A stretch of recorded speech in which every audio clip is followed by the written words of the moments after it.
cierto grado, signos y síntomas es, digamos, la clave para que ustedes puedan definir algunas patologías renales. De todo esto, el edema, que es la acumulación excesiva de fluido en células, el tejido cavidad serosa del cuerpo, específicamente el tejido lácteo, el tejido de relleno, es donde se instaura lo que es el edema. Este tercer espacio habitualmente no debería de llenarse de líquido, pero por condiciones patológicas, pues se genera este edema. El edema puede ser en diferentes grados, hay diferentes clasificaciones. Nosotros vamos a hablar específicamente según casos semiológicos. Acá vemos un niño, varón de 8 años de edad, antecedentes de diabetes tipo 1, tratamiento con insulina, usa 2 unidades en el desayuno, acude por el presentar este famoso hinchazón, o nosotros lo interpretamos como edema, en rostro y piernas, desde hace un mes, niega otra sintomatología. Vemos la presión arterial 110/80, frecuencia 100, ya taquicárdico, respiratorio 18, saturación 28, frío 21, temperatura 36. Acá lo que nos llama la atención es que es un estado general aparentemente lúcido, ventila espontáneamente, en el rostro se ve un edema palpebral y lateral, vespertino, palidez 2 cruces, edema de miembros inferiores, OV positiva hasta rodilla, 3 grados, no asociado a eritema ni aumento de temperatura y dolor, que característicamente se relaciona a lo que es una patología renal. Si fueran otro tipo de características, nos estaría refiriendo que sea otro tipo de edema. Esto es lo que observamos en los niños. ¿Por qué se acumula a nivel de ojos y a nivel de testículos? Porque es un tejido laxo, es un tejido lábil que pueda condicionar a que retenga más líquido. Acá nosotros podemos ver que hay diferentes factores, hay edemas localizados, edemas generalizados. Los localizados tienen que ver mucho con la ley de Starling. Fíjense que esto es más localizado, en el sentido de que agarra lo que son vasos, puede ser venoso, linfático o por un aumento de la permeabilidad capilar. A diferencia de los generalizados, donde hay diferentes factores, uno de ellos puede ser el factor primario, específicamente cuando hablamos pues, de edemas a nivel renal, que puede deberse a un aumento de la permeabilidad capilar también, o factores primarios más factores secundarios que pueden definirse por una retención hidrosalina. Hay múltiples patologías que pueden generar edema, pero es una de las principales patologías que son por las que consultan al área de nefrología. Considerar también que nosotros tenemos un equilibrio en nuestro cuerpo, tenemos un agua corporal total, específicamente que deriva por esta fórmula 0,6 por el peso, que nos da más o menos a un paciente que tenga más o menos 70 kilogramos de 42 litros de agua en toda nuestra economía. De ahí derivan dos espacios, el espacio intracelular y el extracelular. El intracelular es el espacio que más agua contiene. Intracelular, ya les dije, más o menos del 80-90% conforman nuestros músculos y de ahí deriva lo que es el intracelular. Entonces acá tenemos 28 litros, tomando en consideración que es el 0,4 del peso en general. Acá lo que nos importa es, y ustedes tienen que tomar en consideración que todo el agua es intracelular, sí, en su mayoría. Miren, el extracelular es una menor proporción, más o menos corresponde a un paciente de 70 kilos, 14 litros. Y de acá nosotros que tenemos que definir que en el extracelular es lo que más observamos nosotros. El intracelular casi no observamos, nadie observa, solo mediante laboratorio. El extracelular está conformado por dos partes, uno que es el intersticial, que también en su mayoría corresponde a 3/4, a diferencia del intravascular, que vendría a ser el plasma. ¿Por qué? Porque no consideramos pues, las plaquetas ni los glóbulos rojos, porque son intracelulares, forman parte de este grupo, no forman parte de lo que en nuestra sangre corresponde pues, a las células, ¿no es cierto? Entonces el plasma es lo que consideramos específicamente cuando hablamos pues, del extracelular intravascular, ¿no es cierto? Entonces, este plasma pues corresponde, pues fíjense, a 3,5 litros. Normalmente ustedes les dicen cuánto de sangre hay, doctor, tenemos sangre de 5 a 6 litros. Claro, es lo mismo, de 5 litros, ¿cuánto sería más o menos el 40%? Nos corresponde este plasma, ¿no es cierto? Por hematocrito, ¿no es cierto? Se saca células MOR, se saca el plasma, habrán hecho pues esa práctica en la cual se centrifuga, no sé, un tubo de ensayo con sangre, ultrafiltran y se diferencia. Ese plasma, ese líquido amarillento es lo que corresponde al agua, en proporción. Entonces nosotros tenemos que definir también que esta proporción que nos da a nivel sistémico es en equilibrio. ¿Puede alterarse? Sí, se altera habitualmente. Acá vemos algunos ejemplos de los rostros, cómo es que se da el angioedema, cómo es que se da la trombosis venosa profunda, unilateral, lógicamente, cómo es que se da el daño de vasos, una insuficiencia venosa, cómo se da un linfedema, cómo se da un síndrome de vena cava superior. Acá, pues, estos son tipos de edemas, ¿no es cierto? Entonces, nosotros ya, desde el punto de vista semiomédico, podemos diferenciar, no es un tipo de edema clásico renal que uno esperaría. Acá vemos, pues, característicamente, si hay insuficiencia venosa crónica, vemos signos tróficos a nivel de piel oscura, descamativa, seca. Fuera de eso, pues, es evidente la tortuosidad de algunas venas, entonces eso nos indica, pues, que ya hay un proceso probablemente edematoso secundario al proceso venoso. Igual podemos ver acá en un angioedema, también tiene que aparecer, pues, con estas características: brusca, de base alérgica, con prurito, respuesta a antihistamínicos y corticoides. Uno inmediatamente define y detecta que es la causa. No van a estar indicando, pues, doctor, tiene síndrome nefrótico, que se le hincha la cara. No, pues uno tiene que ir de acuerdo, como siempre les voy a decir, en el contexto del cuadro. No puede uno diferenciar el contexto, ¿no? Es diferente que él venga así o que venga otro niño y diga rostro hinchado, ojos, boca, todo, y diga esto ya tiene más o menos 3 meses, 4 meses, es larvado, también se le hinchan los miembros inferiores, está orinando espuma. Ese es otro cuadro. Acá lo que nos importa, pues, en la enfermedad renal son estas patologías, específicamente el síndrome nefrótico a la cabeza, que es característicamente lo que nos genera, pues, un edema, una nasarca. Las glomerulopatías en general y lo que es nefropatía por hipertensión o diabetes, patologías que habitualmente están, pues, los tops, enfermedades crónicas que nos generan daño renal según la historia natural de la enfermedad. Ahí tenemos otras características de otras patologías. Entonces, cuando ustedes vean edema, dirán, doctor, ¿será un edema por un problema cardíaco, por el problema pulmonar, por el problema hepático, será por desnutrición o pérdidas, o será por alguna enfermedad metabólica? Entonces, el edema ya es más amplio, ya no es tan simple. Hay que nosotros tratar de guiar según lo que nos cuente el paciente. Si dice, señor, ¿sabe que yo vengo porque se me hinchan los pies, mi abdomen se me hincha? Sí, dígame, ¿cómo son sus antecedentes? Sí, yo tomo alcohol ya más de 10 años, ya, pues no vamos a pensar, pues, no es cardíaco, no.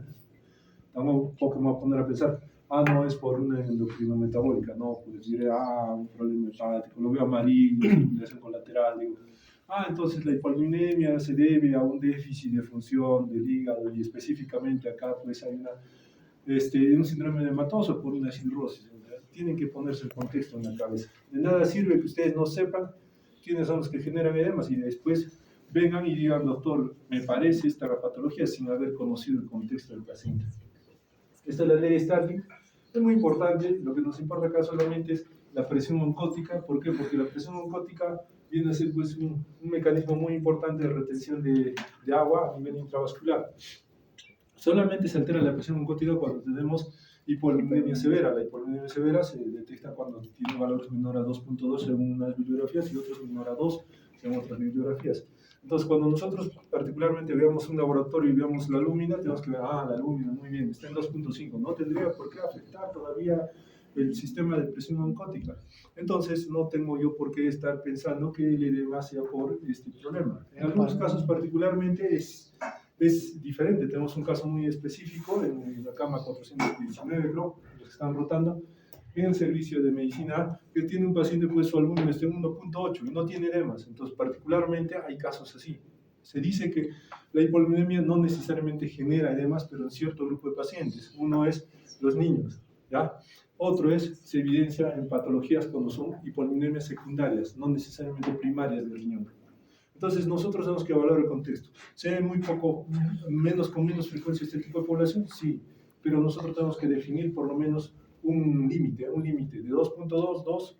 Si es que está por debajo, lógicamente el paciente se va a hinchar como globo, por más que des diuréticos, le das hemodiálisis, todo, no vas a poder sacar agua. ¿Okay? Según la clasificación, según los mecanismos de la ley de Starling, tenemos 4 tipos: por disminución de la reabsorción debido al aumento de presión venosa, por aumento de la filtración a causa de disminución de la presión oncótica, lo clásico, lo que ustedes conocen. La segunda. La tercera, por aumento de la permeabilidad capilar, esto, pues, es también evidente, y por disminución de la reabsorción linfática. Entonces, dentro de los 4 puntos, nosotros tenemos que definir que cada uno tiene una característica propia. Por ejemplo, por disminución de la reabsorción debido al aumento de la presión venosa. Acuérdense que la presión venosa, pues, elevada puede generar diferentes patologías.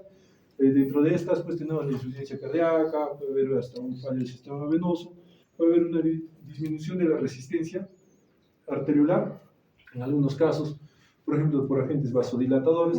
Entonces eso nos genera edema. Es característico lo que se está observando ahí.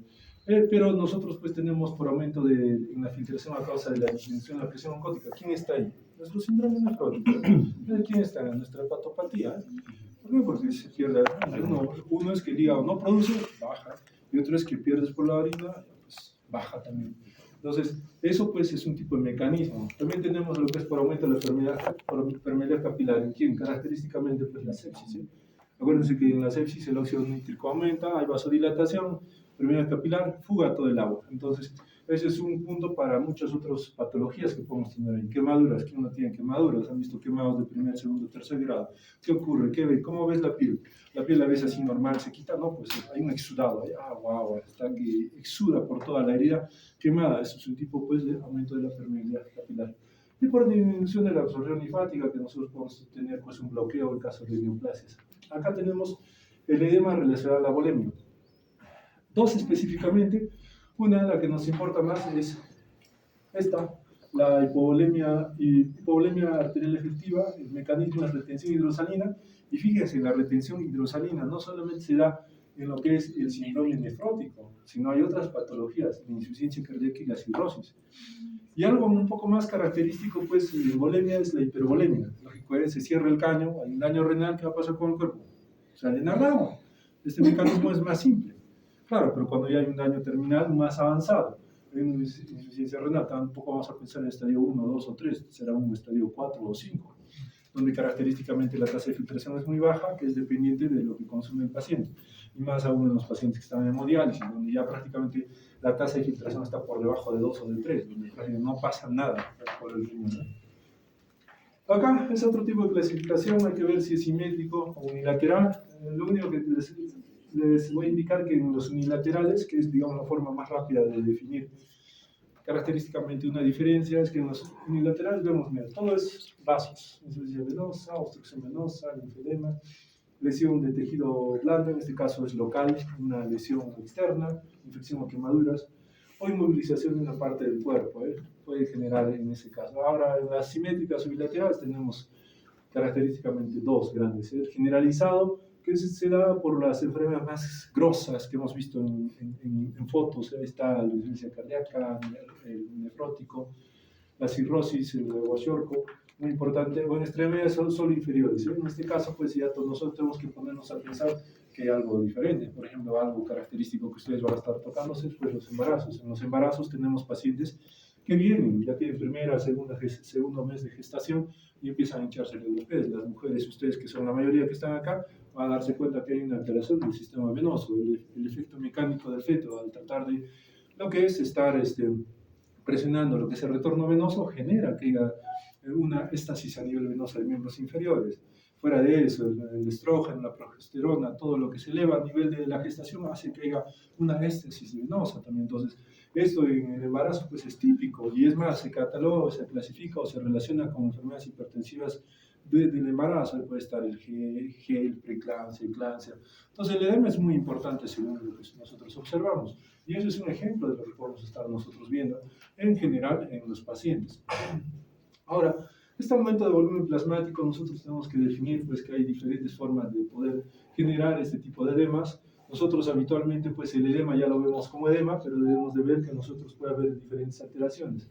Uno puede ser por una alteración de la presión hidrostática aumentada, o dos, por una presión coloidosmótica disminuida. Es lo clásico. Entonces, o pierdes proteínas y baja la presión para absorber agua, o muy simple, sube la presión y bota el agua. ¿Ya? Así de simple. Esto va a ocasionar que haya fuga de líquido. Esta fuga de líquido pues es observable dentro de la semiología como edema, pero lastimosamente tiene un efecto. ¿Y cuál es el efecto? La disminución del volumen circulante. Y esta disminución del volumen circulante va a tener consecuencias en el sentido de que va a aumentar lo que es la arginina vasopresina y lo que es la activación del sistema renina-angiotensina. Y fíjense que estos dos, ¿qué hacen? Miren, aumenta la retención de agua y acá retención de agua y sodio. Lo mismo, es un círculo vicioso que se está dándose dentro del mecanismo fisiopatológico del edema. Ahora, esa clasificación es típica, se le pregunta a todos, nadie se salva, por si acaso, siempre se le toma en el examen con el paciente, también se les toma en el examen general. No voy a entrar así clases, lógicamente, tan fácil, ¿no es cierto? Ni que fueran de otra facultad, ustedes son de medicina, pero esa clasificación ayuda. Es lo que les decía, en lo que van a exponer ustedes, en lo que es específicamente pues, lo que es examen físico, se pide, por favor, categorízame qué estás viendo. Doctor, yo veo dos cruces de edema. Muy bien. ¿Qué te significa dos cruces en su cabeza? Doctor, es una depresión de 4 milímetros que desaparece a los 15 segundos. Ah, ¿te simboliza algo? Sí, doctor, me parece una retención de más o menos medio litro. Es otro tipo de clasificación. ¿Qué son tres cruces, doctor? Tres cruces de presión de 6 milímetros y de desaparición de 1 minuto. ¿Qué te significa, doctor? Ya hay una retención de 1 litro. Ah, y de 4 cruces, doctor, ya pues con estas características que veo 4, bueno, por lo menos hay una retención de más de 2 litros a más.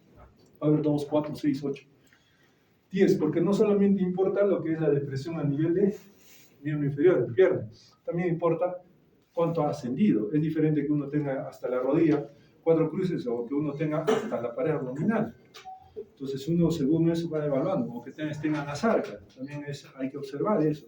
Para eso característicamente nosotros dentro de la clasificación de Godet también relacionamos lo que es el peso, aumento de peso, peso diario. ¿No es cierto? Entonces uno dice, ¿sabes cuánto pesabas? 85. ¿Cuánto pesa ahora? 89. 4 kilos ha subido. Muy bien, va a subir 4 kilos. Pero no sabemos el contexto si esos 4 kilos se han mantenido o el paciente está disminuyendo de peso, masa magra, músculo, en otras palabras, para definir si ese agua está aumentando en proporción. Entonces fíjense cómo nosotros podemos estar viendo el estado hemodinámico del paciente simplemente con algo tan básico. Si no es nefrótico, pues acá fíjense que es clásico, típico del problema renal, es de inicio gradual, progresivo, no es como el anterior que hemos visto que es rápido, agudo, ¿no es cierto? Inicialmente párpados de cara, genitales y las extremidades pélvicas, la consistencia es blanda, de color blanco, normal, indoloro, aumenta al estar sentado o de pie por cualquier periodo o al ingerir agua y sodio, disminuye en posición de cúbito dorsal por redistribución líquida, o sea, cuando esté echadito, para que los que no entienden, cuando esté echadito disminuye. Así como la restricción de agua y sodio puede acompañarse de aumento de peso, fatiga, citis, derrame pleural y hipoalbuminemia. ¿Qué es lo que se ve en la clásicamente? Tenemos ahorita un paciente de la cama 178, creo que no me acuerdo, un globo ahí. Ya no, ya clasificación de 4 sobre 4, pues ya resulta ridícula. Ya hay un estudio de 2 centímetros. Paciente clásico, síndrome nefrótico, hinchado cara, piernas, brazos, todo. Un globo. Entonces, fíjense cómo característicamente pues, tener un daño renal afecta a lo que es la pérdida de proteínas. Edema renal. Miren cómo se ve. Característicamente ahí ya diferenciamos. Según libro esto, claro, ustedes tienen que aprender desde ese punto de vista. Cómo es vespertino, matinal, en la noche, esas características que les enseña a ver la parte semiológica. Y nosotros tenemos que entender, pues, que como ya decía, en un decúbito dorsal, pues, ¿qué pasa? Es diferente que esté parado. Cuando esté parado, ¿qué pasa? La misma gravedad genera, pues, que el líquido esté abajo. ¿Se me ha dicho? Y lógicamente que mi corazón ya no tiene que estar impulsando, pues, para que vaya abajo, o mi sistema venoso tenga que estar sobresacrificándose para que vuelva el agua o la sangre a mi corazón. Es diferente cuando uno está en el cúbito dorsal. Ahí característicamente pues es más fácil, el corazón se panea, no tiene que combatir a la gravedad. Y es más, el retorno venoso vuelve rápido. Entonces, eso es lo que nosotros tenemos que diferenciar. Solamente entender eso para decir, miren, es matinal, periorbitario, blando. Es lo que nosotros habitualmente hacemos. No hay otro secreto dentro de lo que son tipos de edema, según lo que nosotros observamos dentro de la semiología. Ahí tienen unos ejemplos. El dolor lumbar, pues tienen que tomar en consideración que lo clásico, 100%, solamente característicamente 5% es renal. Un 95% no es renal. ¿Por qué? Es muy simple. El dolor lumbar, pues ¿quién no lo tiene? Ustedes lo tienen ahorita, estar sentados.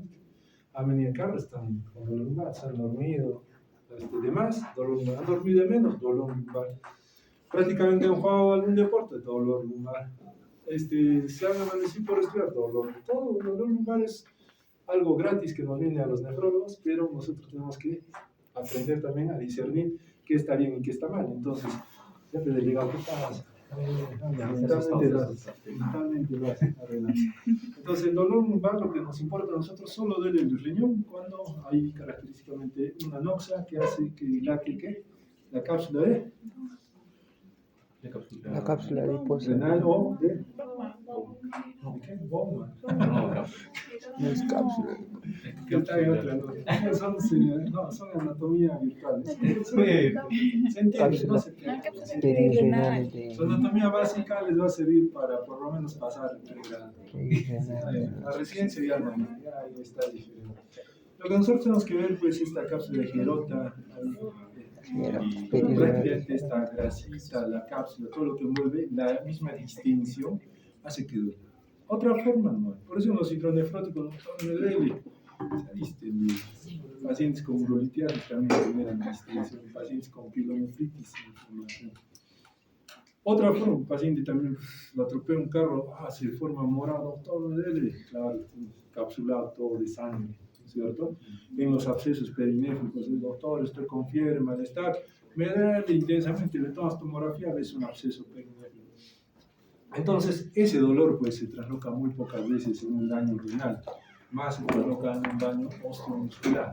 Entonces, la redistribución del dolor pues se dan a nivel, miren, de esas raíces sensitivas, ¿ya? Básico, ¿no? Acá, normalmente, pues, nosotros podemos tener diferentes localizaciones, las cuales nos pueden definir que, entre comillas, puede hacer un dolor renal. En los flancos, región umbilical, parte superior glútea, zona sacra, lumbar. Pero el dolor se presenta de diferente manera en el riñón. Por ejemplo, el cólico nefrítico, que es el dolor, digamos, más agudo y, digamos, sin causa de golpe, choque o infección, es lo que habitualmente observamos nosotros. Distribución, bueno, fíjense, pues, similar en otras estructuras retroperitoneales, porque ahí está nuestro riñoncito, y fíjense en qué casos, pues, puede estar doliendo. Aquellos que me duele, en vez de estar pensando, riñón, enfrente, ecografía. Sí, hay un tumor. ¿Qué hacemos? Nada, ya, sacar el riñón, punto. Así de veloz y rápido se trata un dolor lumbar. Se observa, se ve, se evalúa un examen de orina, se ve urecreatina, se agarra una ecografía, se ve, ya, muy bien. Puedes continuar con tu vida 10 años más, 20 años, o simplemente vas a hacer la operación, eso te tratamos. No es difícil, no es cosa del otro mundo, simplemente hay que ser decididos. Acá, fíjense ustedes que cuando nosotros ya estamos prácticamente hablando de dolor, este dolor es el que característicamente se presenta más en los cólicos nefríticos. Es un dolor que se inicia a nivel lumbar, ¿ya? Y recorre prácticamente la parte anterior, ¿ok? Según la localización en la parte anterior también, si es superior, medio o inferior, nosotros podemos estar ya inmiscuyendo, diciendo, ya parece un dolor típico de cólico nefrítico, el cálculo debe de estar en tal lugar. Mientras más alto es, lógicamente que es renal. Si es intermedio, pues está en los uréteres, ¿ya? Si es a nivel en mujeres, en labios, o en el varón a la altura del escroto, tenemos pues característicamente que está entre uréter y vejiga, más o menos por esa zona. Entonces, este tipo de dolor, sí, ustedes tienen que definirlo cada vez que ven un paciente. Diferentes que digan, doctor, me duele. Muy bien, ¿qué has hecho? He corrido toda la noche. No te pases. Va a haber un cálculo, sí puede haber, puede movilizar su calculito cuando ha corrido. El siguiente paso, ¿ese dolor se va a algún lugar? Sí, se va adelante. ¿Cómo es? Doctor, ¿sabe qué orina sangre? Bueno, y uno está sospechando con mayor dolor, sí, parece que es un problema, pues, por cálculo. No solamente, vengo con dolor, ya, cálculo, ya ven al nefrólogo. No es así, chicos, ¿ya? Acá hay dolores un poco más típicos, un poco frecuentes, como es el infarto renal. Infarto renal lo vemos un poco, yo tuve la dicha de ver un infarto renal en el cual el dolor sí es catastrófico, es bien intenso, un 9, 10 sobre 10, en el cual el paciente, pues tú le haces ecografía, estoy, no hay nada, todo está normal, Lo máximo que puedes ver es una pequeña hematuria en la orina, pero lo que sí te ayuda mucho es el Doppler renal para ver cómo está prácticamente perfundiendo nuestro riñón. Bueno, algunos distensión brusca de vías urinarias, puede ser por cálculos o coágulos. Ustedes tendrán pues sus abuelos, sus papás que han pasado por la mano del urólogo, en el cual han tenido que cortar parte de próstata por la hiperplasia prostática. ¿Qué es lo que les ponen ahí? Pues 5, 6, 7 frascos de agua para hacerla, porque sangra la próstata. Pero fíjense que coágulos, cuando hay traumas uretrales o cuando ha habido una postquirúrgica, pueden generar una neuropatía obstructiva. El mismo coágulo, si es un coágulo de este vuelo que está a nivel de vejiga, para poder salir por uretra, difícil, Entonces ahí es donde se genera este tipo de obstrucciones y ahí pues donde hay dolor, porque hay un reflujo marcado, agudo. Bueno, acá por ejemplo, cuando es agudo específico, cólico ureteral, normalmente es de un lado, no es de dos. Enfermedades vasculares periféricas, aneurismas de la aorta, ya esto es más típico de problemas vasculares. Cuando hay un estenosis mitral, infarto renal por una endocarditis infecciosa, como son casos pues inéditos que se describen cuando el paciente no es tratado óptimamente o no se diagnostica a tiempo, que salga pues una vegetación de la parte cardíaca y viaje hasta justo tu arteria renal. Eso se describe pues en diferentes casos clínicos, pero son pues un millón, ¿me entienden? Asociado a otras clínicas, el dolor, pues lógico, más fiebre, más disuria, pues ya les dije, distensión de la cápsula, una pielonefritis. Más hematuria, hay que ver, pues el dolor es porque el quiste crece en los riñones, este vuelo todavía, el riñón normal es de este tamaño, hay poliquistos que crecen de este tamaño gigante, entonces ahí el paciente tiene dolor crónico, y más por el antecedente familiar. Bueno, acá específicamente hay un dolor típico que siempre se describe, que es el signo de Usazo, se da pues, en abscesos de TBC o grandes negativos cuando hay una perinefritis, lo que le decíamos, absceso perinéfrico que se forma, de dolor donde se retraen los muslos con abducción y una leve rotación externa. El dolor progresivo puede darse pues, en algunos casos como la tosis renal, hay personas flaquitas, delgadas, que esa grasita prácticamente ya está muy caída, entonces que mantiene pues al riñón en una posición óptima y nuestro riñoncito va a hacer una tosis renal en la cual pues, el paciente va a sentir dolor, más aún cuando empieza a hacer actividades, usa plataformas, etc. El tumor renal también es un dolor progresivo, ¿quién lo creería? Pero es dolores a veces que son, si son persistentes, y por favor vayan al nefrólogo, le dirán, doctor, me he dicho 5% difícil, que sea. Después de 10 años ya te mueres, ¿no? Por un cáncer. Siempre cuando algo persiste, pese a que no hemos hecho actividad física, pese a que no hemos esforzado la comida, pues uno está en toda la dicha de decir, tengo algo más, ¿no es cierto? Tampoco uno va a mantener un dolor crónico, pero se ve en tumores, ¿no? Hidronefrosis renal clásico, pues en los futuros chicos cuando tengan 45 años va a empezar a crecer la próstata y va a generar una obstrucción. O en las chicas que no se han vacunado contra el ¿qué? El papilomavirus, igual el cáncer de cuello uterino genera un tipo de obstrucción, ahí se genera hidronefrosis renal. Ahora vemos, hemos tenido este año como 5 casos de pacientes con este problema y que lastimosamente destroza pues, todo lo que se riñó porque se genera una hidronefrosis maligna. Cólico renoureteral, este dolor es característico. Mujer de 26 años que tuvo urgencias por dolor intenso súbito, lumbar, que se irradia esa ilíaca derecha, la parte superior.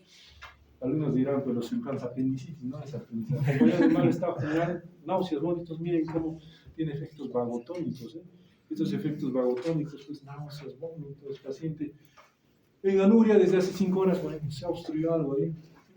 No disuria, no, ni polaturia, no alteración del ritmo de posición de adolescentes, nada que llame la atención, solo hipotiroidismo, una esofagitis eosinofílica.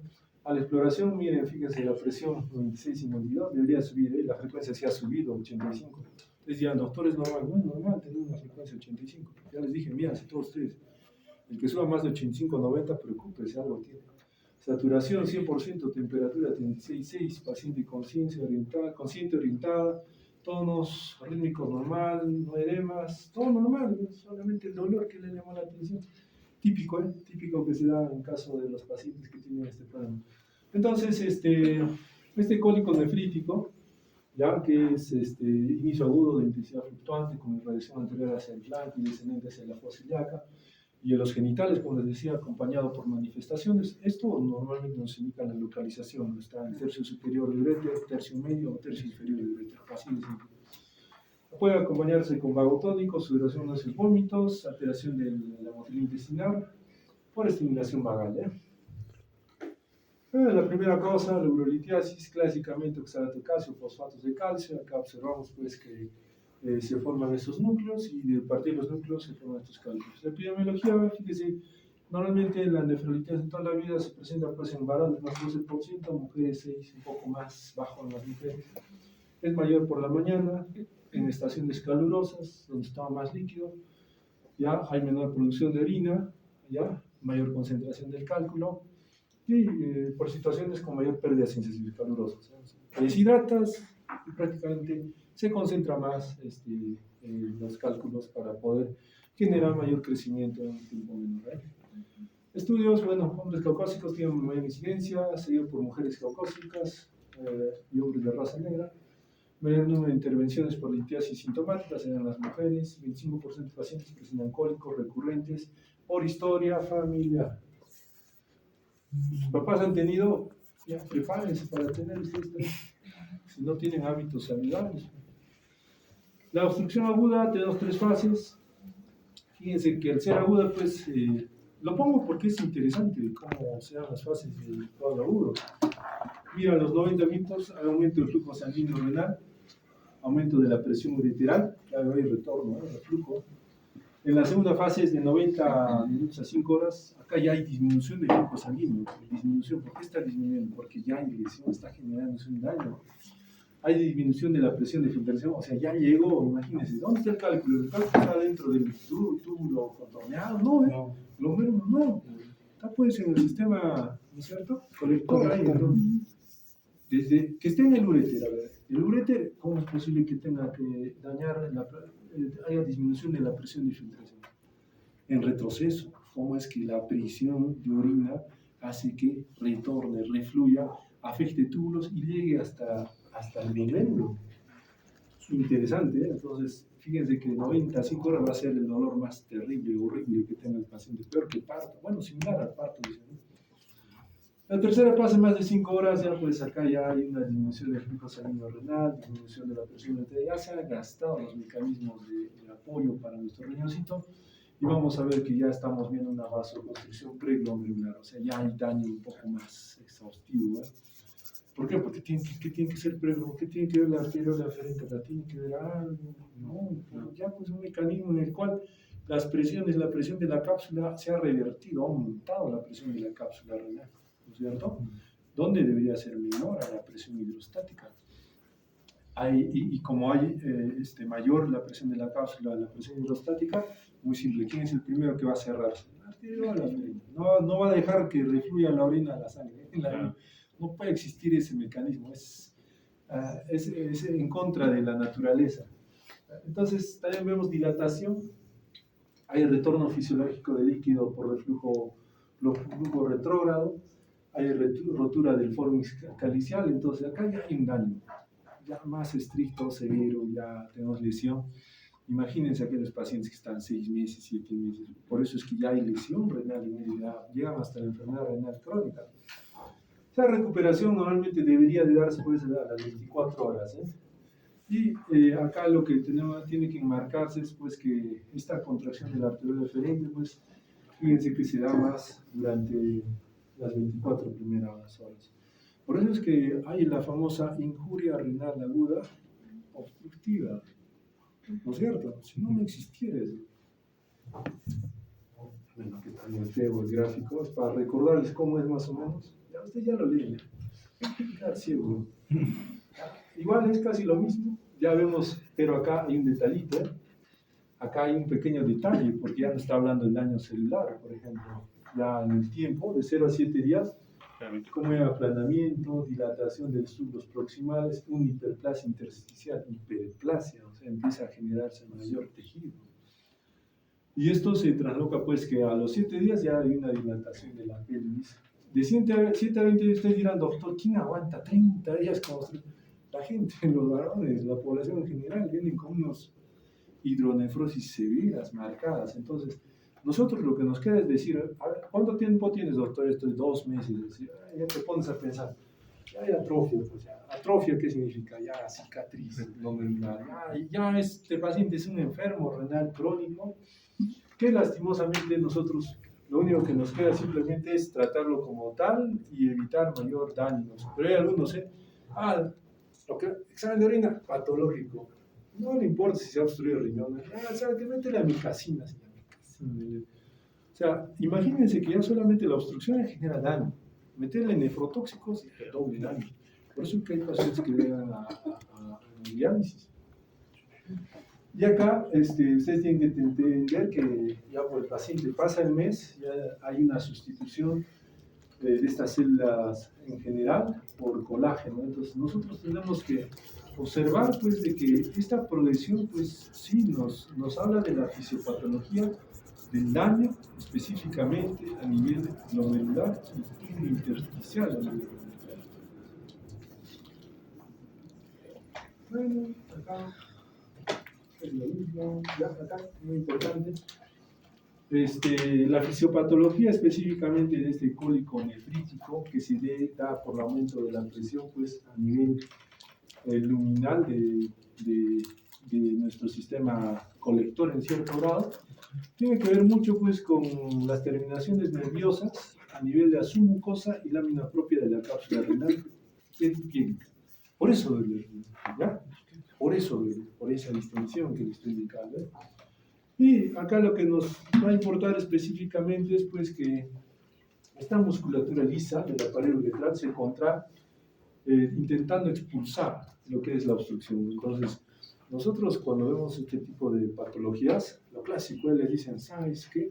Cuando tengas cálculo, toma harto líquido, 3, 4. ¿Qué genera si hay un espasmo muscular del uretro? Si hay un espasmo, está cerrado, que tú tomes 2, 3, 4 litros, ¿qué va a pasar? Va a regresar más dolor. No, lo que ocurre cuando hay una obstrucción ureteral, lo que se hace es alto, calma, no tomes líquidos hasta que pase el dolor, porque el dolor justamente ha generado ese espasmo. Si hay dolor, hay espasmo. Conclusión, no puedo dar, tengo que dar analgésicos. ¿Para qué? Para que calme el dolor y haya relajación. Recién ahí, ya te has relajado, no hay dolor, y ahora sí tírate cerveza, chanca piedra, cole caballo, tírate lo que quieras, 3, 4, 5, 6 litros, no importa. La idea es que en el momento post-dolor ya hay más chance de que la piedrita salga. Hay muchas técnicas que algunos hacen así habitualmente para que salga el cálculo. La realidad depende del tamaño, ¿ya? No depende de cuánto tomes, qué tomes, no, depende del tamaño. Menor a 5 milímetros hay más chance de que salga. Y también depende de la localización. Mientras más alto, más difícil que salga. Mientras más bajo, cerca de la vejiga, eso va a salir probablemente. Entonces, acá fíjense, esta contracción isotónica prolongada que se da por una mayor de producción de ácido láctico irrita estas fibras lentas tipo A y las tipo C en cierto espacio. Punto. ¿Ya? Acá lo detectan a nivel de D2, D11 y D12. Fíjense, miren cómo es que nosotros podemos verificar. Ustedes han visto cómo se hace la puniopercusión. Tiene una sensibilidad de 86% y una especificidad de 76%. Lo que se asocia fuera de la puniopercusión pues, es el dolor espontáneo y la hematuria. Entonces acá, pues, miren, mientras más alto esté el cálculo, más difícil que salga. Mientras, este no está tan bajo, casi. Mientras más bajo esté, pues nosotros nos va a permitir a nosotros expulsar. Este cálculo, este nivel, pues va a tener justamente el dolor, ese dolor en banda, pero también, mientras más bajo dijimos, ¿dónde? Labios mayores y escroto en el varón. Tenemos pues este dolor a nivel superior, va a ser más en banda hacia pero umbilical abdominal, ¿cierto? O fosiliar, a ese lado, según el lado. Entonces, eso nosotros tenemos que estar pensando. Es interesante cuando... Ahora, trastorno de la misión. Acá tenemos la disuria, polaquiria, tenesmo, retención vesical, caso semiológico típico, en varones, los tácticos a veces. Varón, 37 años, sacude, atención primaria, disuria, con dolor en periné, polaquiria, tenesmo vesical, escozor en genitales, dificultad para conocer la misión y reducción de chorro urinario. Síntomas de una semana de evolución, antecedentes, reside en Lima, en compañía de su mujer, sarampión, en infancia, penicitomía de 18 años, hipercolesterolemia, no diabetes, no hipertensión. A la exploración vemos su presión arterial 125-85, ha subido, frecuencia cardíaca un poco elevada, 24, cuello no de adenopatías o no de blanco depresible, nada más en abdomen, todo el resto normal. ¿Qué más? Exploraciones genitales, testículo, dolor a la palpación en el test izquierdo, dilatación del epidídimo, pene no presenta lesiones cutáneas ni áreas dolorosas. Entonces, ¿qué nos significa? Fíjense, lo único que se quiere mostrar con esta diapositiva es que este dolor o esta disuria característicamente se presenta por múltiples causas, ¿ya? Acá vemos en un caso de un varón que ya tiene afectación, fíjense, mira, testículos, dolor a la palpación en testa izquierdo. O sea, le duele el testículo que tiene que ver con orinar. ¿Dónde está la relación? Dilatación del epidídimo. ¿Qué ha pasado? ¿Por qué hay esa relación estrecha? Será porque en el varón es un poco más diferente la anatomía de la mujer. Por eso es que acá, en este caso clínico, se relaciona estrechamente con esos, semiológicamente, con al examen físico, con lo que se detecta. Entonces, la disuria, pues, es esa dificultad de la eliminación de la orina. Lógicamente, la disuria solamente se relaciona a enfermedades de la vía urinaria baja. ¿Ya? ¿Cómo saben que es vía urinaria baja y alta? Muy simple, hay un límite anatómico. De la unión urétero-vesical hacia arriba, alta. De la unión urétero-vesical hacia abajo, baja. Punto, nada más. Entonces, tiene que ver con vejiga y uretra, la disuria. No tiene nada que ver con uretritis. Y menos con riñón, por favor. ¿Ya? Entonces, acá en el varón, pues aumentamos un punto más, la próstata. ¿No es cierto? Puede ser de carácter inflamatorio o obstructivo, por cualquier noxa que esté generando. Esto habitualmente el paciente le indica dolor o ardor al inicio. Esto se da en procesos inflamatorios infecciosos, en mujeres jóvenes, en hombres también cuando tienen un daño a nivel prostático. Y la estranguria que digamos característicamente se define, es la micción lenta y dolorosa, gota a gota. Para que no se imaginen, es el típico prostático, camina 2 pasos, 2 gotas, 3 pasos, 3 gotas, no sale. Y ahí sienten dolor, ardor, molestias. Por eso tiene esa forma de decir estranguria, pues, donde hay un espasmo de la uretra que se acompaña de tenesmo vesical, sensación de querer y no poder. Es muy simple. Entonces, este estranguria es característico, tiene su propio nombre, por favor, no lo confundan con disuria. Y lo que hablábamos es la diferencia entre poliáquila y poliúria. Poliáquila, aumento de la frecuencia en número de las micciones, sin aumento del volumen. Muy bien. Igual, inflamatorias obstructivas. Y acá pues es por una irritación de la mucosa vesical o alteración de la inervación vesical. Tenesmo es esa persistencia del deseo de orinar, pero lastimosamente con una sensación de evacuación incompleta. Orinas y al rato no estás yendo otra vez a miccionar, es tipo de un vaciamiento frustro. Vas, quieres orinar, tienes todas las ganas, te sientes iluminado cuando estás en el baño, terminas y dices ya, acabé, sales y otra vez vuelves. Es el famoso optimismo. La retención ya es un punto un poco más, digamos, complejo. ¿Por qué? Porque acá ya es una imposibilidad. O sea, se ha cerrado el camino, así de simple.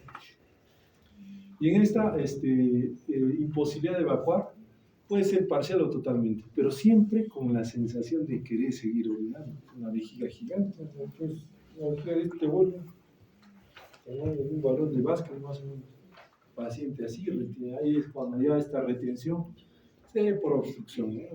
Simplemente pues porque hay una alteración de la relajación de lo que es pues nuestra salida de la orina a nivel de la vejiga. Puede verse también pues por alteraciones propiamente anatómicas desde el punto de vista nervioso a nivel de vejiga, esas famosas vejigas hidrogénicas. Puede haber una retención porque no hay nada que estimule al cerebro a decir, oye, ya está llenito, vacía, no, ya ahí se acabó. Acá lo más frecuente están los prostáticos. En el volumen, ustedes hacen eso, de 1200 a 1500, lo clásico. Ya dijimos flujo urinario, ¿no? ¿Quién ha leído flujo urinario? A ver, hemos dado tarea primero, segundo día, creo. ¿Dónde está el delegado? ¿Cómo es el flujo urinario? Filtrado glomerular. Interesante. Como el anterior semestre. Muy bien, Flujo urinario. excelente.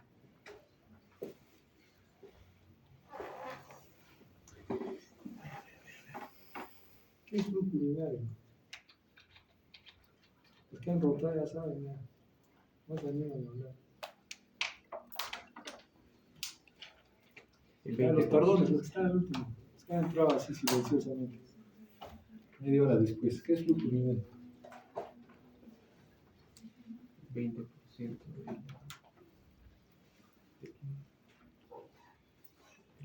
Gasto urinario también se dice.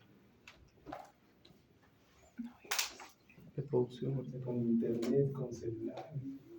Un chip en el cerebro, nada.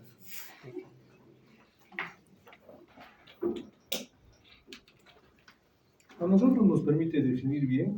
O sea, ya esto de orinas un litrito, 2 litros, ya, pues ya está en desuso. A ver, ¿quién es el más pequeño acá? ¿Cuánto mira? 1,40. ¿No es cierto? Un duende, ¿no es cierto? Será lo mismo. ¿Quién es el más alto? ¿Alto? Sí, nadie. Sofía. No sé, ¿cuánto mide eso? Unos 76, Todavía 77. estás pequeño. No, ahora pues voy al colegio de mi hijo, de Salesianos, y estoy caminando unas moles. ¿No? Corto y secundario, ¿qué le dan de comer? Purina. En serio, ¿ya? Pero ya, digamos uno que mida así, 1,80, 1,90, ¿ya? 1,90. Será lo mismo que orine, pues, la pequeña de 1,40, ¿no? ¿Es cierto? ¿El peso será igual? No. No. Entonces, tienen que hablar ustedes, pues, de gasto, flujo, cuánto es. Esto de 1.200 a 1.500, no es lo mismo de uno de 1,90 o uno de 1,40, no es lo mismo. Podrán orinar tal vez lo que dice ahí, pero va a ser diferente la translocación, es decir, cuánto realmente es su flujo urinario, su gasto urinario. Es muy importante evaluar el volumen de orina, porque si hemos hablado de 1,90 que mide, de otro que mida 1,40, ¿qué será de los que miden 1 metro? Pues los niños, los duendes de tamaño. 1,5 litros será óptimo, mucho, poco. ¿Ya? Entonces, para eso, pues, creo que está más adelante. Para eso nosotros tenemos que ver que en 24 horas ya hay una catalogación según peso y según topes. En algunos casos, superficie corporal. Y esto varía, según la dieta, volumen de agua, varía según también el paciente cuántas veces orina durante el día, en algunos casos orina de más, por algunas patologías, en otros casos orina de menos, igual que patologías. Lo único que nos debe interesar a nosotros es, ¿está dentro del rango normal? Y acá vamos a ver un caso, mujer de 27 años, disco, grávida significa que embarazo, en su segundo embarazo. En la primera gestación, diabetes gestacional, culminó el embarazo con una cesárea de 32 semanas, o sea, un pretérmino, con oligohidranio severo. Uy, Dios mío, el chico ya no tenía mucho líquido. En el niño, más bien, el caso es para el niño, ese niño tiene un problema renal por su oligohidranio. Ya, desde el 2018, cefalea, polidipsia, poliuria. Polidipsia tomaba 10 litros y poliuria orinaba 10 litros, ya no es normal. Por sospecha de infección, tratamiento con antibióticos 7 días, ingresa a emergencia por una deshidratación, ya, lo catalogan como síndrome de polidipsia, poliuria, el examen físico, no hay nada que nos llame la atención. Se constató ya en la observación 11 litros por día de diuresis y se confirmó pues que había una alteración de la función hipofisiaria. ¿Ya? ¿Te parece? No sé. Sí, aparece. Es parecido. ¿Ya? Entonces, todo esto nos va a permitir a nosotros llegar a una conclusión. Si orina además hay algo malo, pues, llamemos a un médico. Entonces, la poliuria, pues, se define así en sus libros de semiología, más de 3 litros. Pero acá, si alguien toma agua, puede orinar 3 litros, no pasa nada. Claro, sería una poliuria.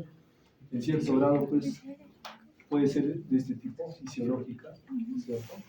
Las famosas potomanías, o polidipsias psicógenas, las chicas pesan, van a bajar de peso. ¿No es cierto? Agua con limón. Agua con limón, agua con bicarbonato. No sé, todo se tiene. Pero la idea es de acá, fíjense que el volumen urinario disminuye y la osmolaridad o la densidad urinaria aumenta ante las pruebas de restricción de líquidos. Es muy simple. Restringe el líquido y ya está. Y mides cómo está su ADH y todo eso. Está valor no pasa nada. Está bien, simplemente tenía ese hábito de consumir líquido en exceso por mañana.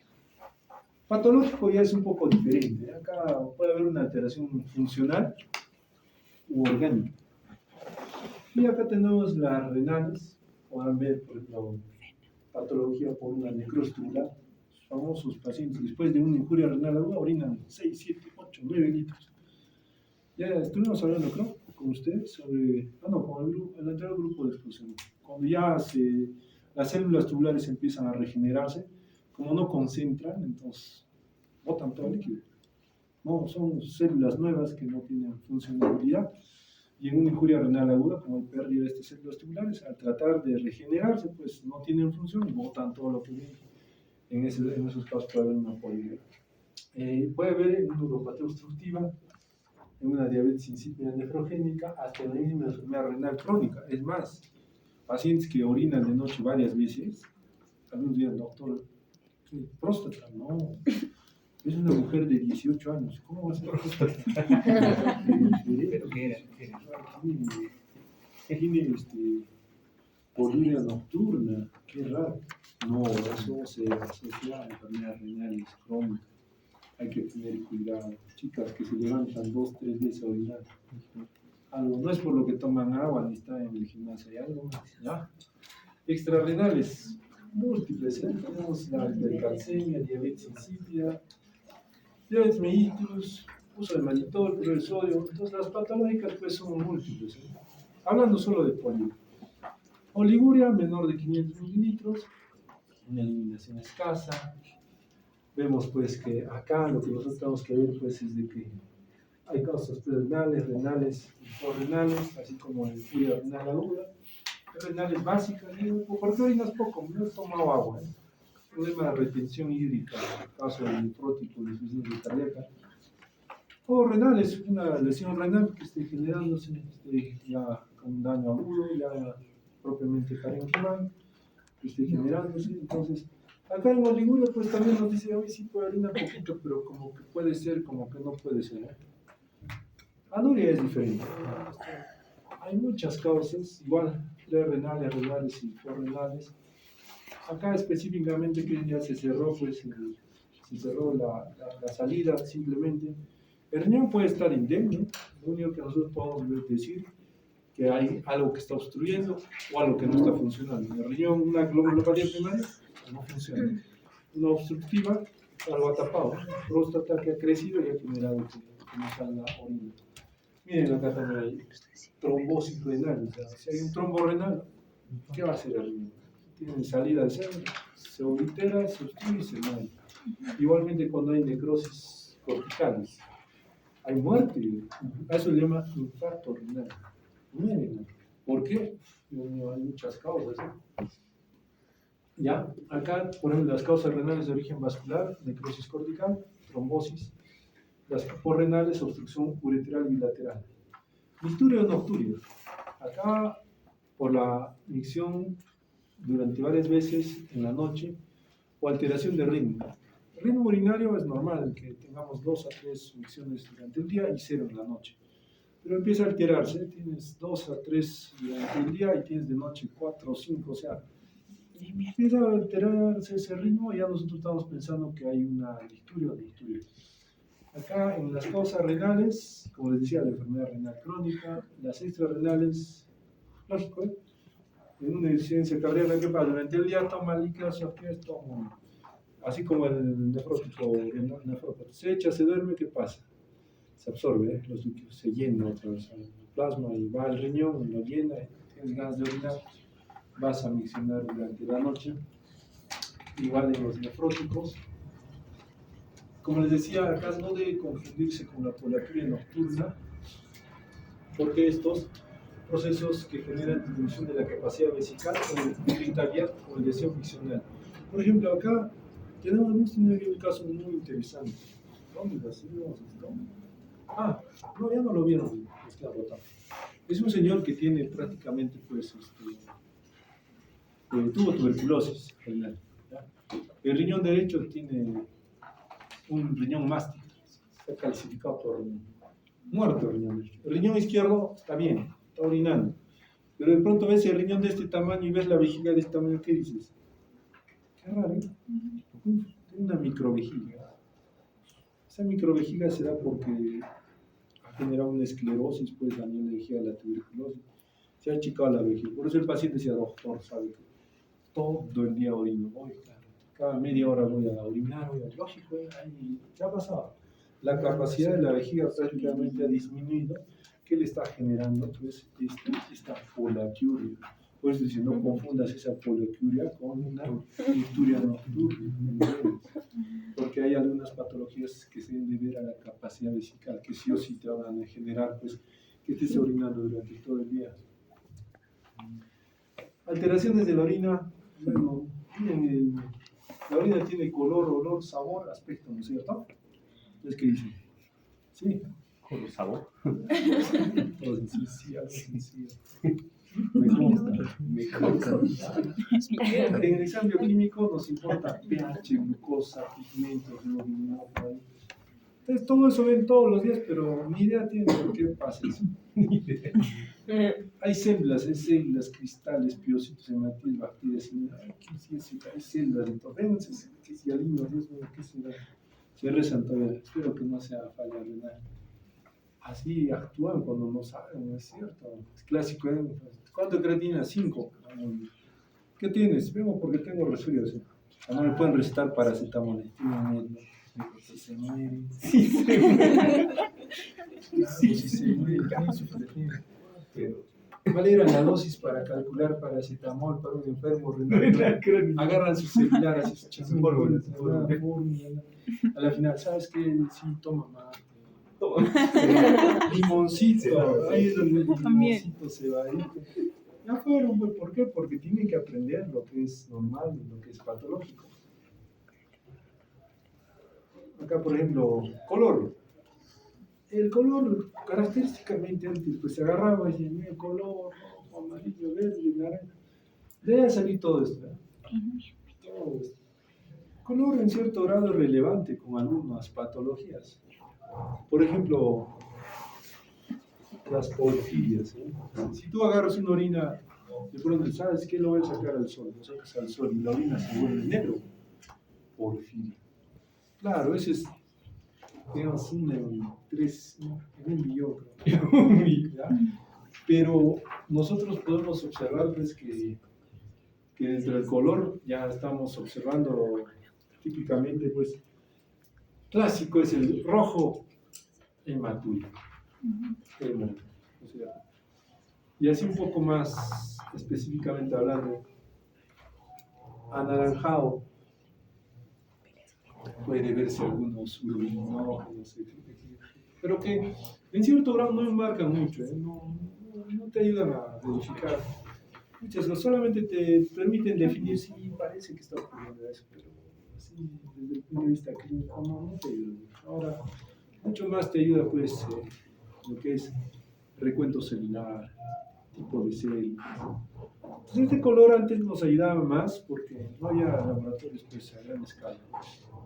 Pero sí nosotros tenemos que entender que por lo menos esta variabilidad de colores nos tiene que decir, miren, marrón negro, hematitis y virus. Acá vemos castaño negro, homogentísico, ácido homogentísico, doctor, ¿cómo se degrute? ¿Cómo se come eso? Mira, aquí están las porfirias igual. Lo que les decía, agarras la orina, lo pones al sol, se vuelve oscuro. Entonces, de acá, si lo hacen en buena hora, si lo ven en Cataluña, excelente. Pero no es 100% absoluto, solamente es una característica física externa. La densidad, ya esto es diferente. Densidad ya es otra cosa. Densidad ustedes tienen que tener ya más o menos. Le indica funcionalidad. ¿Qué hace una regla? Otro hola. Están solo en el grupo y están Todos. perfecto. Ya, acá por ejemplo en densidad para todos de 1010 a 1030. ¿Ya? Acá dice de 1003 a 1035. Entonces, de 1010, el de la mañana, lógicamente, de 1010 a 1030.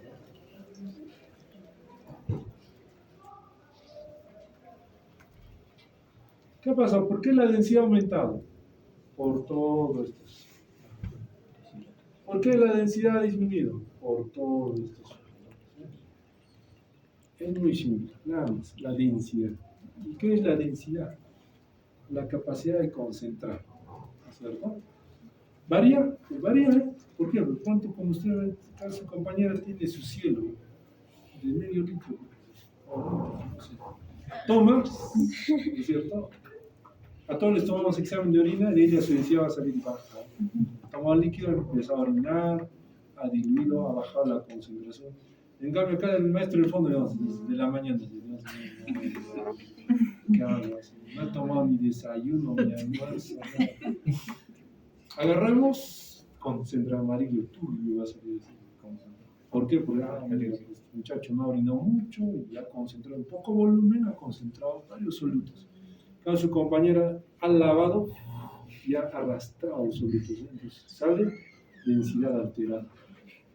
Pero eso ya se trasloca en algunas enfermedades, ¿no es cierto? Entonces la densidad es muy importante.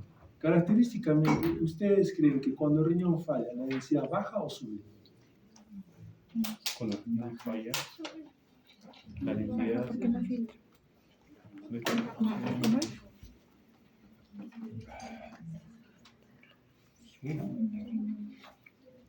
sube porque el permeabilidad y la proteína Los que creen que sube, levanten la mano.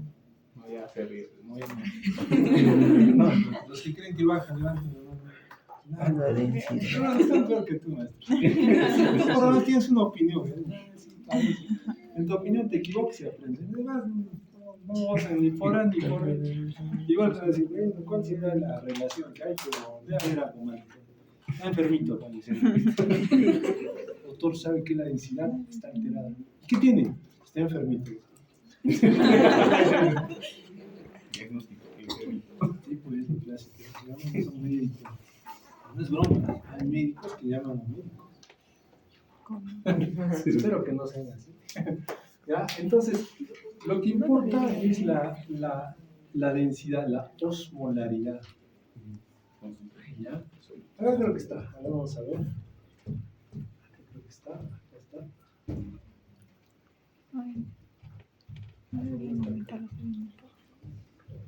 Tanto puesto. Si es pasiología, no nació, ¿no? ¿Qué dices de Leao? Pasiología. Para no llevar a otros doctores. Para no llevar a otros doctores. Ni que aprendiera mucho, no. Tal vez pocas. Ustedes saben que cuando más información entras, Más confundidos. más estudias y más haces ese isquémico. Sí, ¿Qué? sí. Sí, va. Al revés. Sí, cuando estás caminando, ¿dónde iba? Por favor, hagan, ¿qué dice? Tai chi, Yoga. yoga. La naturaleza. Es que no necesariamente por lo que estudian, sino es por cómo viven su vida. Hay otros que están ansiosos, preocupados por todo y no hacen nada. ¿Eh?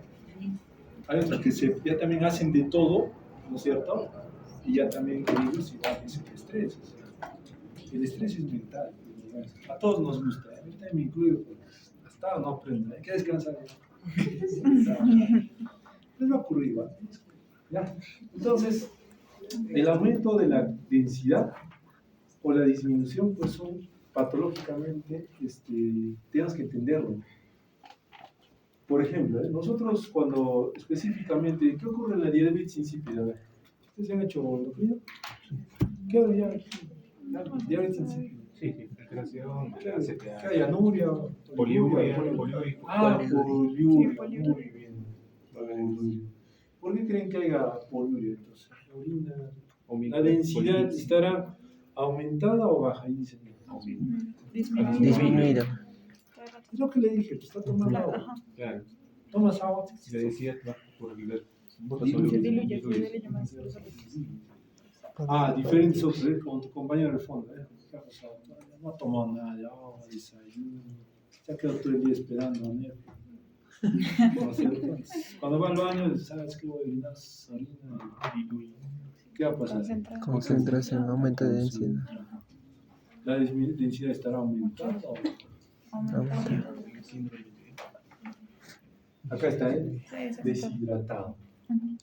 ¿No es cierto? Entonces es lo mismo en injuria renal.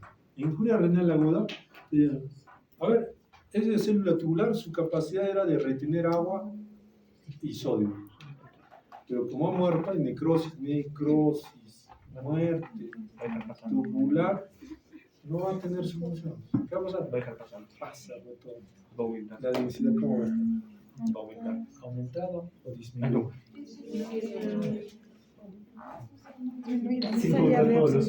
No estaría reabsorbiendo. Disminuida. ¿Por qué no O reabsorbe? sea, la función del riñón de la célula es concentrar. Fuera de que el riñón en cierto grado trabaje para concentrar en la unidad, tienen que tomar en consideración que dentro de la concentración justamente está reabsorber agua también. Si botas agua en el sistema, es cuestión de volumen y soluto solvente. ¿Entienden? Entonces, con cuestión de soluto solvente, tienes un litro de agua con una cucharita de sal y tienes un vaso de agua con una cucharita de sal. ¿No es cierto? Entonces tienes que entender y decir, ¿cuál va a estar más concentrado? ¿Cuál va a ser más denso? El vasito chiquito. ¿El litro de agua o el vasito? El vasito. Entonces, el aspecto, igual, claro, limpio, transparente. Normalmente el aspecto es turbio en patologías. Variables pueden ser inflamatorias, infecciosas. Puede ser por simplemente desecho, mayor concentración de insolutos, ácido úrico, carbonatos, fosfatos, etc, etc. De acá, por lo menos, miren, la orina se enturbia por la presencia de leucocitos, o células epiteliales. Células epiteliales no es el urotelio, no es el vejiga, ureter, uretra, una descamación, un proceso inflamatorio. Es turbia, o puede ser por procesos también hasta infecciosos. En la infección, ¿qué es lo que hay? Igual, hay células, hay leucocitos, hay matrices, hay proceso inflamatorio infeccioso. Eso es lo que da la turbidez. ¿Qué más? Lo más lo leemos. El olor, ahí está. Es gracioso esto. Jarabe de arce. Enfermedad de la orina, del olor de la jarabe de arce en trastorno metabólico congénito. Se describe, claro, acá pues un jarabe de arce es difícil. Pero lo que sí se observa es dulce o a frutas. De su tía diabética. Orina acá. ¿Cómo dice? No te tomes tu metformina 3 días.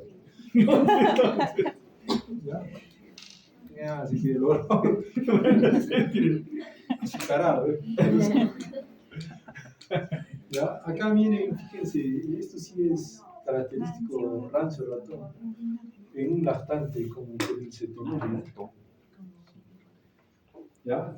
Los otros son pues otras patologías que puedan presentar, pero muy pocas patologías. Lo más frecuente puede ser mire, el otro picante o amoníaco. Amoníaco sí, Sí. Es como cuando el abuelito guarda su Por vasito. infección. Lo encuentran ustedes después de una semana. Abuelita, ya has hecho pilas. Hoy como ahorita me está acá en el ambiente. En Coyhaique. Así más o menos. Es algo hablado, pasado de tiempo. Sin comentar. Amoníaco. Ha pasado, ¿no? El amoníaco, hay por la proliferación de bacterias. Las bacterias transforman amonio en amoníaco. Químico. Bueno, las vías reactivas, el pH, muy importante. El pH, ¿de qué rango hemos dicho? 7.8. ¿No es 4 a 8? 4 a 8. De 4 a 8. De 3.5 a 4 a 8, 4.8. De 4.6 a 8. 4.7. 4.3. 4.6 4, 5, 6. Depende 7, de 8, la 9.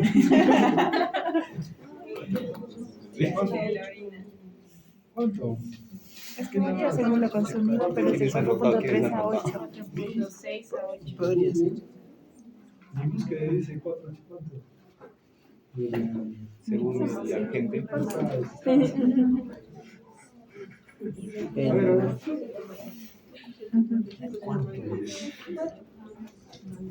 La idea es que sea ácido, ¿ya? 3.5 hasta 8. ¿Sí? Es importante tomar en consideración que este pH igual varía según lo que nosotros consumamos. Por ejemplo, una chica de acá va a decir, no poner mi curso. En neurología me han jalado. Va a tomar 10 aspirinas, 10 sácatas, la orina ácida. Ahí el pH estará pues 2. Pues, Dios mío, cómo el pH varía. De pronto una chica dice, ¿sabes qué? Hoy día mi dieta va a ser solo frutas. Manzana, pera y naranjas. 3 días. La orina alcalina. 0 carnes. Entonces varía de la dieta. De pronto un salvaje dice, ¿sabes qué? No voy a ir a comer un rodicio. 2 kilos de carne. Ácido también, ¿entiendes? Así es. Todavía con un olor bien increíble. ¿Ya? Entonces, la orina pues es prácticamente la excreción renal definida por el grado de metabolismo exigido por nosotros mismos. Como les decía, de pronto ustedes comen verduras todos los días, orina pues casi clara, sin mucha carga. Comes carne, orina ya un poco más, como quien dice, color más intenso, ¿no es cierto? Como mucha sal, la concentración baja. Entonces, nosotros somos los que modificamos esto, pero en las patologías ya es diferente. En patologías nosotros tenemos que ver pues que ya hay algo más. De lo que normalmente estaba tu equilibrio, tu homeostasis, ahora ya se ha cambiado. El pH, miren, ligeramente ácido. El pH, ¿en cuál aumenta? No es sangre, es orina. Es todo. Sí. Alcalosis respiratoria. ¿Por qué? Para compensar. ¿Qué hace el calor respiratorio? Aumenta. Es cuando Disminuye el CO2 sanguíneo. Es que la Alcalosis es cuando el CO2 baja. por eso disminuye el pH. ¿Ya? Y disminuye el pH y por eso lo compensa el riñón. aumentando la acidosis metabólica. Aumenta significa sube, Ajá. más alcalino. Ajá. Baja, más ácido. Ajá. Algunos no entienden. Entonces, Acidosis. Sí. ¿será igual a la sangre? No. pH aumenta. Claro, puedes compensar. Compensa el Pero para CO2 y el compensar, bicarbonato. ajá, el pH. Mira, ácido en acidosis metabólica. Claro. pH disminuido y bicarbonato. Bicarbonato Ambos disminuido. disminuidos. Ambos disminuyen y es compensado. No. Ambos. ¿Qué es compensado? No, No, o sea, en en una una acidosis en una respiratoria lo acidosis. compensa. La acidosis metabólica es tipo de una cetosis diabética. Entonces, en la Disminuye los diabética, niveles de bicarbonato. El bicarbonato es el que disminuye. Ujú. Y bueno, para ver la compensación se tiene que ver la concentración de CO2. Ajá. En este caso, ¿En sangre o no en examen? En sangre, ¿Cómo está se hablando en llama? sangre. ¿Cómo similar estamos? No sé razones. Está bien la parte sanguínea. Sí, hay una, pues, ahí tienen que ver, es casi lo mismo. ¿Por qué? Porque si tienes una acidosis metabólica, ¿qué es una acidosis metabólica? ¿Qué es una acidosis metabólica? Es cuando el riñón elimina demasiado Puede haber bicarbonato. disminución de bicarbonato o aumento de hidrógeno. A la final, ¿quién es el que te rige el pH? Los hidrógenos. Claro, tienes tus hidrógenos acá, tienes tu bicarbonato. Sí. Disminuye el bicarbonato, Lo que no nos va a hacer una acidosis. Al revés, tienes lo normal, pero también aumentas hidrogeniados. Claro. Igual, por más acidosis que haya sistémica, ¿qué va a hacer tu riñón? Eliminar ácidos. Nada. Por eso hay en exceso. Es lo único que hace. Trata de compensar. Acá, bueno, en la diabetes, igual es un momento. Pigmentos, bueno, casi bien difícil tratar de observar que en las icterícias obstructivas se genere un aumento de pH, pero la idea está definir bien si ese pH que tienes es por estos dos característicamente. Más que todo. Es muy importante, el pH, tratar de definirlo. La glucosa, pues no hay nada. Pigmentos, no deberías de verlos. Urobilinógeno también tiene un valor lógicamente muy importante en quienes, en los recién nacidos, porque ellos hacen hemólisis, ictericia hemolítica. En él se va a ver alto. ¿Ya? Y la albúmina, ya hemos hablado mucho de la albúmina, está elevado, representa globulopatías, nitritos en infecciones, cuerpos cetónicos en ayunas, ¿no es cierto? Así es simple. Microscópico, es lo que tenemos que ver. Por ejemplo, acá, lo que nos importa son los granocitos, los glóbulos rojos, ¿ya? Que tienen forma de estrella. Ya les dije, eso es porque característicamente tienen que pasar el glomérulo, los túbulos, se ha cambiado el pH, la densidad durante los túbulos y ha generado alteración de la membrana del hematíes. Nosotros también podemos ver también hematíes, digamos, con la misma forma, bicóncavos, que nos representan pues probablemente una hematuria extraglomerular. Esta nos representa una hematuria glomerular, ¿verdad? Ahora, en las células blancas lo que más nos representa son los cilindros. Los cilindros, cilindros. Fíjense, cilindros leucocitarios. ¿Por qué son cilindros? Toman la forma del túbulo. Igual cilindros hemáticos. No significa que hay una patología más específicamente glomerular. ¿Ven? Cilindros hemáticos igual. ¿Ya? Acá, vamos a ver acá también células del urotelio, células de luz por descamación. Hay células transicionales también. En este caso, las transicionales es cuando hay un proceso inflamatorio más marcado. Células del epitelio tubular, o sea, túbulos, células tubulares, las necrosis tubulares agudas. Cristales, variedad de cristales, a la cabeza siempre el oxalato de calcio, ¿ya? Los de ácido úrico. Parásitos en menor frecuencia, pero lo que se observa es más por contaminación. No es que haya como una vaginalitis en la vejiga. Puede ocurrir, en algunos casos excepcionalmente más es por contaminación vaginal, en el caso de mujeres. Inclusiones lipídicas. Ahí tenemos la eritrocituria, ¿ya? Leucocituria. Lo vamos a profundizar más en síndrome nefrótico, no, claro, nefrótico, nefrítico, en síndrome proteinúrico, hematúrico. Vamos a profundizarlo, por lo menos tienen característicamente las patologías. No los quiero confundir más. Lo que sí necesitan saber es esto, por lo menos, es lo que siempre ustedes ven. Vamos a hablar de cilindros leucocitarios y eritrocitarios, sí o sí por daño glomerular, porque han pasado por tres de los túbulos. Pero esto sí es importante. Ustedes cuando ven cilindros hialinos, doctor, ¿por qué se ve cilindros hialinos? Acá, fíjense, se presenta en enfermedades renales agudas o crónicas. Acá específicamente los hialinos sí nos enmarcan pues un daño específicamente renal, igual los granulosos. Tomar en consideración que es raro que se vea pues por algunos estados de esfuerzo físico en caso de lo que son los cilindros granulosos. O sea, esto nosotros vemos que es más patológico que los hialinos. Los hialinos podemos ver en algunos casos por alteración o esfuerzo físico, o uso de diuréticos o un síndrome febril. Entonces, los cilindros granulosos nos enmarcan pues patologías ya un poco más serias de la parte renal.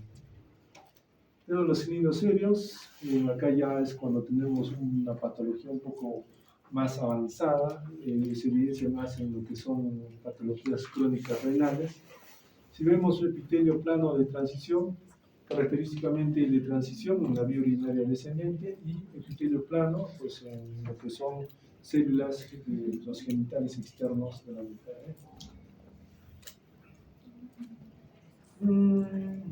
Podemos encontrar en menor grado lo que son los cilindros epiteliales, habitualmente por lo que son enfermedades víricas, agrupaciones celulares, ya un poco más raros en lo que es tumores. Acá nosotros debemos de diferenciar bien, ya cuando ya estamos viendo ya celularidad, tenemos que hacer ya estudios un poco más profundos, porque una celularidad no significa que hay un proceso de descamación o un proceso de proliferación. Esto a veces se asocia a neoplasias, entonces tenemos que hacer un poco de disquisición, ya no solamente qué tipo de célula es, sino específicamente qué características morfológicas tiene la célula para definir pues el cáncer. Ok, ahí terminamos eso. ¿Qué nos falta? ¿Qué nos falta?